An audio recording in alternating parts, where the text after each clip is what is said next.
tumefanya mkutano pamoja na waangalizi wa uchaguzi wa ndani pamoja na wale wa kimataifa ambao tumewapa vibali vya kuwa waangalizi wa uchaguzi mkuu wa mwaka 2025.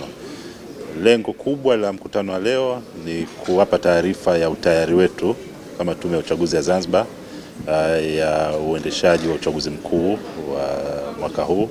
Kwa ni taarifa ambayo yatoka matayarisho yetu baada ya uchaguzi mkuu wa mwaka 2020, uandikishaji ambao tumeufanya, lakini na matayarisho yote ya mfano kununua vifaa, kuajiri watendaji na matayarisho ya vituo vyote vya uchaguzi na nini ambacho tunakitarajia vile vile kutoka kwao kama waangalizi wa uchaguzi katika kuangalia uchaguzi huo na hata baadaye kuweza kutoa ripoti ya uchaguzi mkuu wa mwaka wa 2025.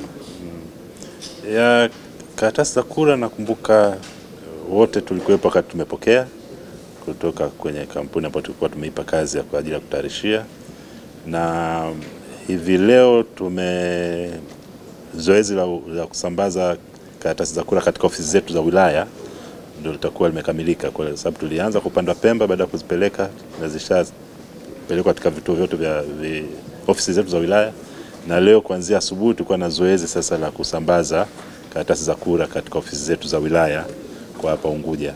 Kwa hiyo ni imani yetu kwamba karatasi zote za kura zitafika kwenye vituo kwa wakati, kwa sababu katika ofisi zetu za wilaya sasa wao wataanza kusambaza katika vituo vyetu vya kupiga kura muda utakapokuwa umefika. Mfano kama kwa siku ya leo jioni, katika vituo vyote 50 ambavyo vitakuwa viko kwa ajili ya kura mapema, vifaa vyote vitasambazwa, vitalala huko ili asubuhi saa 1 vituo vifunguliwe kwa ajili ya upigaji wa kura mapema. Halikadhalika kesho jioni vifaa vyote vitasambazwa katika vituo vyote kwa ajili ya upigaji wa kura siku ya tarehe 29 asubuhi. Kwa hiyo ni imani yetu kwamba kutakuwa hakuna tatizo lolote kuhusiana na ufunguaji wa vituo, kwa sababu vifaa vyote vitakuwepo na watendaji wote hapo. Zoezi la upigaji kura linaanza saa 1 kamili asubuhi na vituo vitafungwa saa 10 kamili ya jioni. Lakini pale ambapo katika kituo cha kupiga kura kwa bado kuna watu katika muda wa saa 10 jioni, tunakuwa na askari ambao wanakuwa kwenye vituo. Kwa hiyo askari atakaa kwenye mstari ule wapiga kura, atakuwa mwisho kabisa, na pale hamna mtu yote ambaye mwingine atakayekuja baada ya saa 10. Kwa hiyo wote ambao wako kwenye kituo ambao saa 10 ambao ndani ya kituo watahakikisha wote wanapata fursa ya kupiga kura.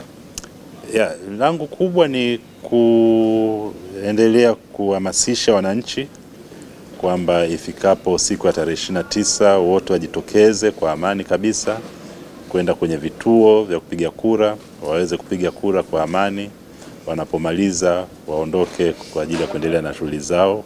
Lakini kubwa vile vile na washauri, kwa sababu tulishaweka daftari kwa kila kituo, ni vyema mtu akaenda akaangalia katika daftari kama jina lake lipo na kuweza kujua kituo au darasa ambalo atakuwa ndio anatakiwa apige kura, ili hata kifika siku ya tarehe 29 isiwe shida kwake kuanza kuhangaika kujua wapi ambapo anapaswa kwenda kupiga kura. Lakini lingine ni kwamba kwa wananchi wote katika kipindi hiki tuendelee kudumisha amani ambayo tunayo. Naeleza matokeo yatangazwe ndani ya muda wa masaa 72. Kwa hiyo tutahakikisha kwamba tunaenda na sheria inavyosema. Tembelea YouTube channel yetu VOP Online TV kwa habari moto moto. Subscribe kisha bonyeza alama ya kengele ili kuwa wa kwanza kupata taarifa zetu.